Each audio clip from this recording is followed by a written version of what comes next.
Hello, hello, hello. And thank you so much for tuning in to A Spoonful of Comfort. I am Claudrine Jackson, your host for A Spoonful of Comfort. Sorely sorry that I can't give you the comfort that you need nowadays. When I started A Spoonful of Comfort, I thought that was so easy because I'm a comfort kind of girl. But with what's going on in the world now and the comfort that we need, we have to comfort ourselves and encourage ourselves. So I hope you're remembering to encourage yourself and to comfort yourself and to not give discomfort to anyone. I also write a blog called A Spoonful of Comfort. You can find my blog at a spoonfulofcomfort.org. So I would be interested in you checking my blog, a spoonfulofcomfort.org, and letting me know what you think about it. Now, the artwork that you will see on A Spoonful of Comfort is by my son, who, if you've seen the show before, you know he's handicapped and he can't read or write or speak, so I'm always trying to show what he can do. So if you go to my blog, A Spoonful of Comfort, that's his artwork. This is also his artwork on my new book, The Butterfly. He didn't draw the butterfly, but it's his art that are the colors of the butterfly. And I'll be reading to you some of the poems from my book, The Butterfly. But before we get started with that, I want you to meet my very special guest who is on this show. Very, very special guest. Been special in my life for more years than I'll say. My daughter, Minister Cindy Davis. Well, Mom, it is an honor to be here to support you in this endeavor. This is something that none of us foresaw 5 years ago. Right. You coming on the air and promoting kindness and comfort. And so it's just an honor to be here to support you. Well, thank you for being here. And you had your part in helping raise me. I always tell this story about Cindy when my handicapped son came along, and I was so depressed and upset and thought that God has forsaken me. Cindy was the one that made me get myself together. She started reading me books, and she'd make me comb my hair. So she was only 17, but she mothered me during that time, which is a great, great impact that she had on my life, and I greatly appreciate it. I'm so thankful that I had it in me to do. So am I. So tell us a little bit about yourself, Cindy. So right now, things have changed for a lot of people. Yes. My life is a little more discombobulated, even though it was already hectic. I work at a mansion in Detroit, and we've had 3 floods in the last, 2.5 weeks. And then I'm working on my son's campaign, DeLorean Holmes. My grandson. Who's running for state rep in the 4th district. But what makes it hard now is with COVID, it's very hard to campaign. So you have to come up with innovative and creative ways to campaign. Right. And then I'm a grandmother to a 5-month-old and then the 3-month-old. But COVID and the precautions, they just, for everybody, they kind of complicate your life if you're wise. There are some people that have not let it complicate a major part of their life because they're not using wisdom. One of the things I wanted to talk about today is about how to treat people. Everybody's nerves are on edge. We're all fearful. We're all anxious. And people aren't basically, I won't say all people, but it only takes a couple of bad apples to spoil the whole bunch. So I want to remind you, and if you're watching this show, you probably already know the things that I'm going to say about how to treat people. One of the things is the golden rule. Do unto others as you would have others do unto you. Treat others the way you wish to be treated. Now, some people believe in do unto others before they do unto you. We all know those kind of people, but that's not you. If you're watching this show, you're one of the do unto others as you would have others do unto you. And remember that you reap what you sow. What you put out into the universe is what comes back to you from the universe. Definitely. So you don't have to let someone else's drama drag you in. You don't have to be dragged into their drama. You can hear them, you can let it in, but you don't have to keep it in. So that's some of the things that we do sometimes. We stew over something that shouldn't bother us for as long as it bothers us. Um, Romans 12 and 15 says, if it be possible, as much as lieth in you, live peaceably with all men and women. And I'm a peaceful person, so basically it's easy for me to live at peace with people. But sometimes it's hard. So for those of you that it's hard, you get extra credit. If it's hard for you to live at peace with all people, and you do live at peace, you get extra credit. Proverbs 16 and 24. Pleasant words are a honeycomb, sweet to the soul, and health to the bones. Now, pleasant words are good for other people, but realize that pleasant words are good for your own health. Yes. If you're using pleasant words, it helps lower your own blood pressure. Yes. It helps your own heart rate. It helps your own brain. Now, I got that from a doctor. I didn't come up with that all by myself, but I agree. So, Cindy, do you have any scriptures about how to treat people? When you were talking about, there's something you said that I wanted to piggyback on. Yes. So, first of all, I'll say, the Bible tells us to be kind one to Yes. another. And most of the time we can be kind. Even if we have to do something that may not be pleasant, we can do it in the right attitude and the right spirit. Right. So I never want to be the straw that breaks the camel's back. I always want to be someone that brings makes their day better, Right. or makes them feel better. And sometimes we can't change a situation, but we can impart hope.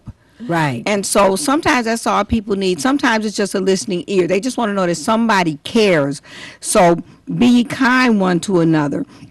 And then you were talking about something you said about COVID. I was thinking About the mask wearing, that okay. people don't get upset with someone who's not wearing a mask, because there have been disagreements about the mask wearing, and now that we get a fine if we're not wearing a mask, and business are supposed to not let people in without a mask, I'm reminding you that there are ways to handle it.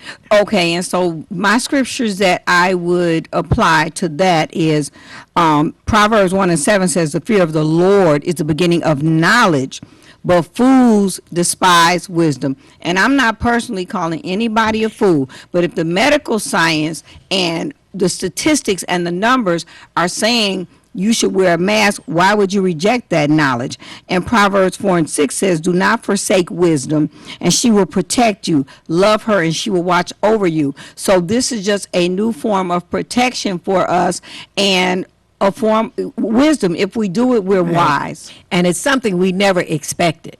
Right. I am the one that said that pandemics and plagues could not happen in the United States because we've got modern medicine, modern doctors, brilliant scientists. Well, something came along that no one had ever experienced. It was 1921, the last serious pandemic like this. So I had no idea. No one else had any idea, and that it's moving so fast.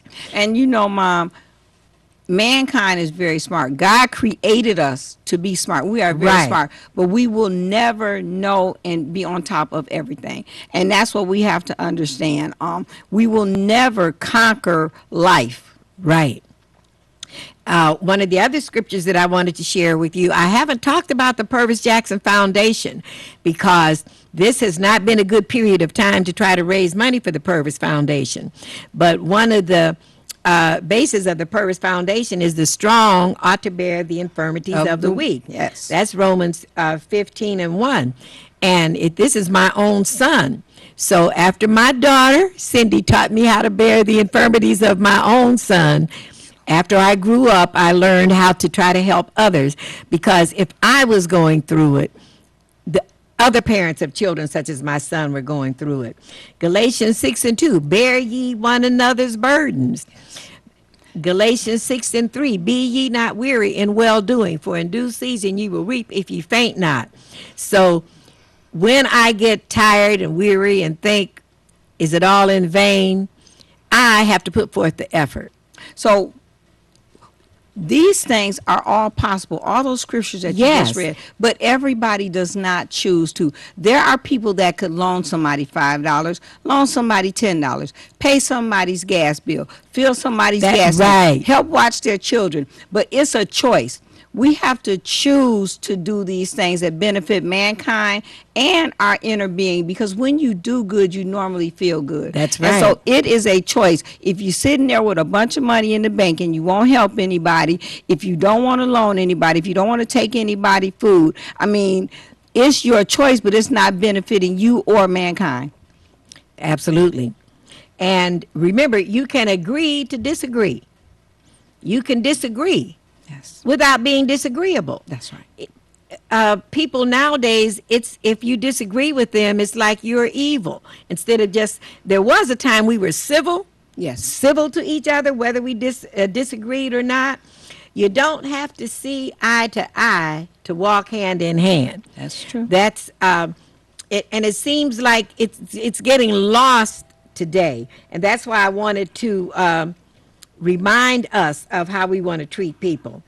Um, And It's- what you just said, you don't have to agree to walk hand in hand. Right. If we all thought the same and act the same and felt the same, it would be a very boring existence. And so we have to accept people's differences and embrace what we That's can. right. I read something a long time ago. It was a little comment, and it said if everybody thought the same way and moved the same way at the same time, they tipped the world over because there would be no balance. All right. So I like that. Yeah, I do too. So you are absolutely right. One of my scriptures, Psalm 42:5, why, my soul, are you downcast? Yes. Why so disturbed within me? Well, we know why, don't we? When I get downcast between the virus and the protests, I understand why. But this also says, put your hope in God, for I will yet praise him. And Mom, because he's already told us that there are so many troubles and so much going on that we can't handle it. So Right. when we get downcast and feeling a certain type of way, a lot of times it's because we have that weight on us. But he said we can cast our cares on him. And you remind me of that. I remind you of that. He Right. cares for us. We cannot handle the burdens and stress That's of the right. world. And I am a witness to the fact that the words of the scripture are fulfilled in the people that believe it. I have Yes. lived long enough. Yes. And they say about the faith as a mustard seed. There were times when my faith, I don't think it was even as strong as a mustard seed. And I say, well, Lord, I know this can't happen. And the Lord would say, watch me. We cannot limit what God can do. Because the scripture says, is there anything too hard for For God? God. It said nothing is impossible with God. One of the things I want to share with you is a poem from my book, The Butterfly, and it's about how not to treat people, Okay. and it's called The Snake. The snake couldn't slither. He couldn't hiss in his pit. He couldn't, and I got that from my daughter. She used to have a little story she'd tell about the snake, and she'd talk about the snake in the hissing in the pit. Yes. So that line came directly from her. The snake couldn't slither. He couldn't hiss in his pit. He couldn't even hold his head up. He was sick. He was sick. He couldn't stick his tongue out. He couldn't rattle or roll. He couldn't stop shaking. He was so cold, so cold. He thought he was dying, and then an angel appeared, and she said, I will help you, so dry up your tears. She picked him up gently and took him inside and washed him and fed him and stayed by his side. If it hadn't been for her, he would surely have died. She doctored and nursed him until he was fine. Then she said, let us celebrate. I'll open us some wine. And we'll make a toast to you and to me, a toast to our future, how great it will be. So she gave him the glass, and he bit her hand. He bit her hand. Through her shock and surprise, she said, I don't understand. I fed you, I helped you, I sacrificed too. There was nothing at all I wouldn't do for you. How could you hurt me?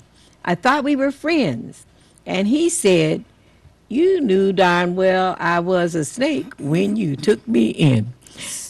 Now, I don't know how many of you have had a snake experience, but don't be the snake. Don't be the snake. Don't be the snake. Because you already said you reap what you sow. That's right. And that's an old story. Yes. That wasn't my original story. It's my original poem, but it's not my original story. But I thought it bared repeating. Yes. Because sometimes we don't recognize a snake, but if you know it's a snake from the beginning. Right, but when you talked about kindness, this person was showing kindness, but somebody took advantage of them. Most of the time, that's not going to happen. Most of the people really appreciate when you reach out and help them. Yes. And sometimes people are not wise because it's easier to tear people down than to build them up. And that's why sometimes people are trying to accomplish something and there's somebody else saying, oh, they can't do that. Oh, why are you doing that? They call them negators. They want to negate what you're doing because that's easier. It's easier for them to do it that way than to try to build you up. And sometimes, that's why sometimes it's important to not tell everybody everything. Yes. There's a couple of scriptures when Jesus went to the mountain and to commune with the Father, and he came down and shared his experience with the disciples, and he said, but don't tell anybody. Yes. Because he's like, just keep it to yourself. And sometimes we would do well to keep things to ourselves until the appointed time. Until the appointed time, that's right. Mark 11:25 says, if you have anything against anyone, forgive him, so that your Father who is in heaven will forgive you. Yes. So maybe you're not the one that has done wrong to someone, but if someone has done wrong to you, can you forgive them? Yes, you can forgive them. Sometimes it's hard. I've had to forgive in my life, and I've had two forgivings that were very hard, but mostly it's easy to forgive. But once you forgive, it's a load off of you. Forgiveness is for the forgiver as much as for the forgiven. It is. And one thing I discovered, you can say, I forgive them, even if you don't feel it. Right. Because as long as you're putting forth the effort and speaking it out, it's going to happen. And it happened with me. Yes. One of the Didn't even forgivings have to, right, didn't really mean it, but you just said it, and it happened. That's right. So, and like I say, pleasant words, forgiveness, all those things, they are good for your health. Yes. I want to share this poem with you, if it is to be. Now, sometimes we're looking at people and thinking they ought to do this, or they ought to do that, or somebody ought to do such and such. But this poem says, if it is to be, it's up to me. All right. If it is to be, it's up to me. What I want to see is up to me. No other alternative do I see. Well, unless you too are sick and through of all the negativity, we need more kindness in the world. And I'm a kindness kind of girl. We need more love and comfort too. That's what you and me can do. To get a friend, you must be a friend. Yes. And to be a friend, I'll tell you just what you can lend. At the end of your arm is a helping hand. You don't have to do much, just do what you can. Yes. Do you want to give blessings instead of pain?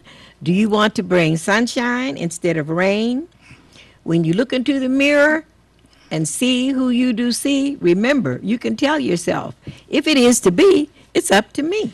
And the line that sticks out to me is, it's something like, you don't have to do much, but do what you can. Yes. There's a story I would like to share, Mom, about the gentleman that was going to jump off the San Francisco Bridge, the Golden Gate Bridge. Right.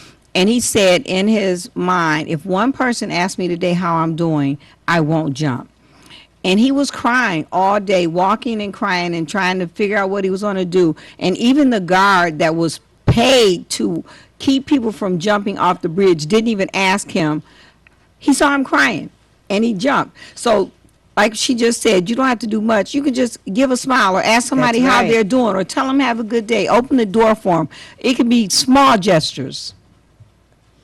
And if you're going through something, if you're suffering, remember, we don't ever get through life without suffering in some way. It's a part of life.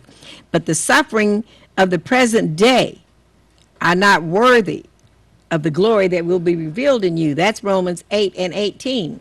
And some people have had a lot of suffering through this pandemic. I'm not one of them. I have not been suffering. Some of my suffering was self-inflicted because I've been so afraid. Right, And anxious and yes, turmoil. and whoever thought this would happen. But when you go through the suffering, when you go, he brings you to it to bring you through it. So we're going to get through this. There's a gospel song, you may be familiar with it, Pull Us Through. Yes. The Lord pull us Yeah, through. pull us through. And the Lord is pulling us through.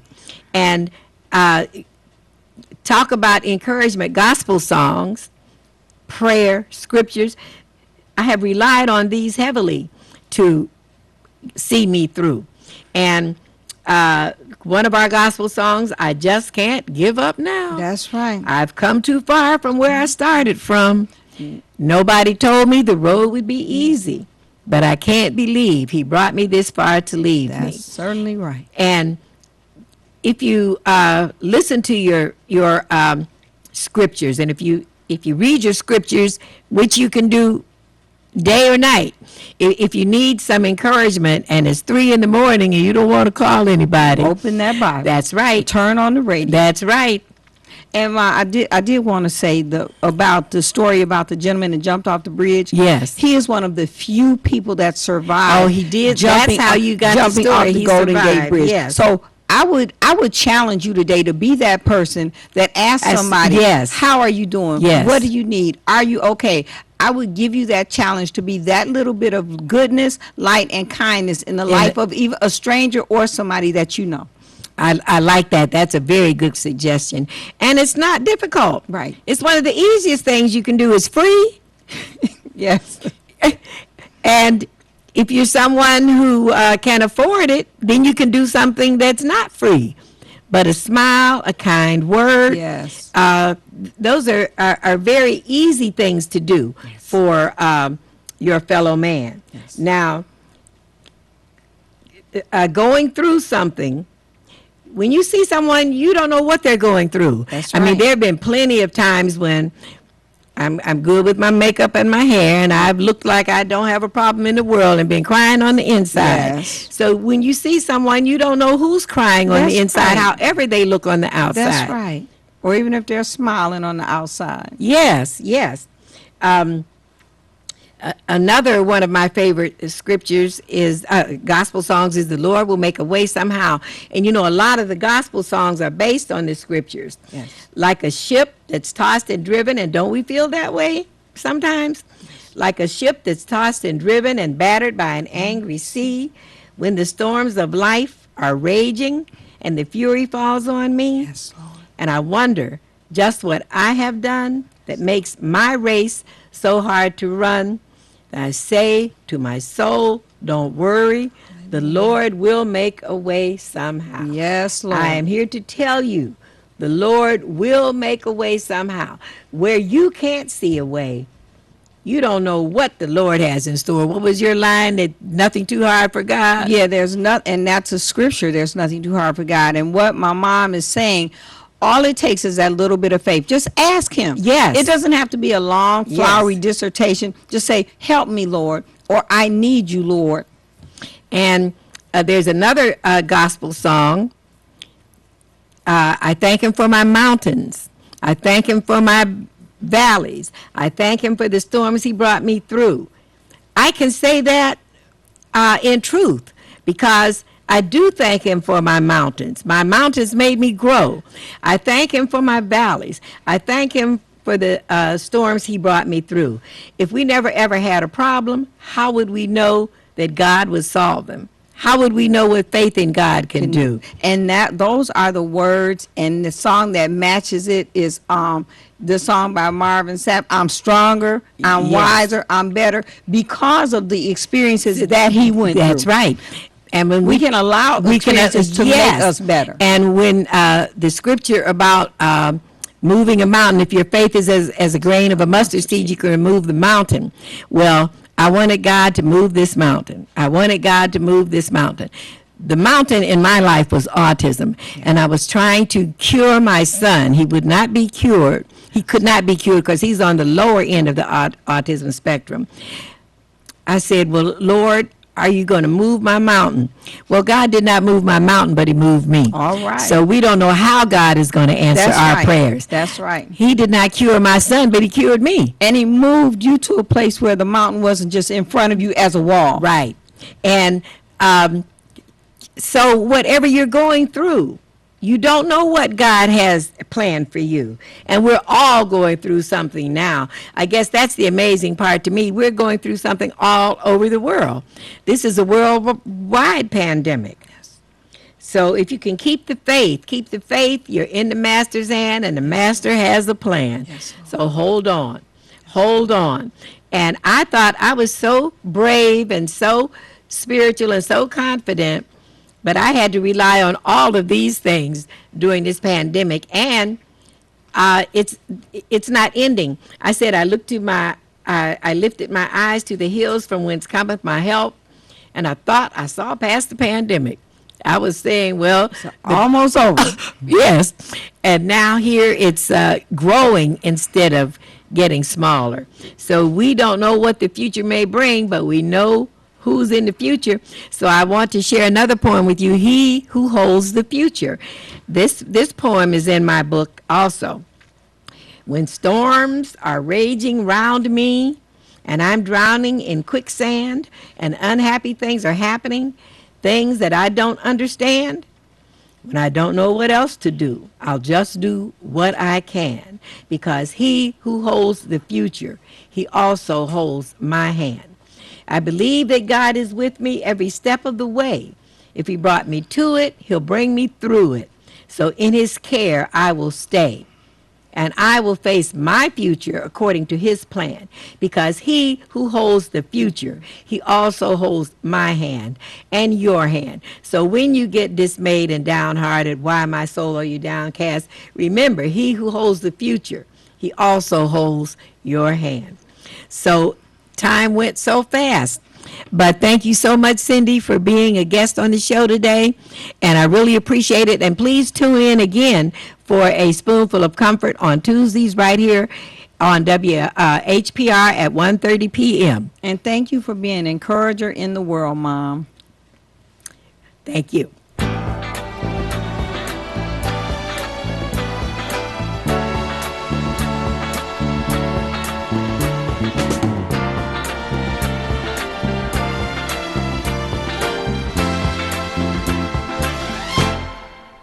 When I was 17, I ran away from home and from everything I had ever known. I was sick and tired, living in a town filled with narrow minds and hate. They used to laugh at me, their children called me names. I would run and hide, feeling so ashamed just for being born. I was just a boy, punished for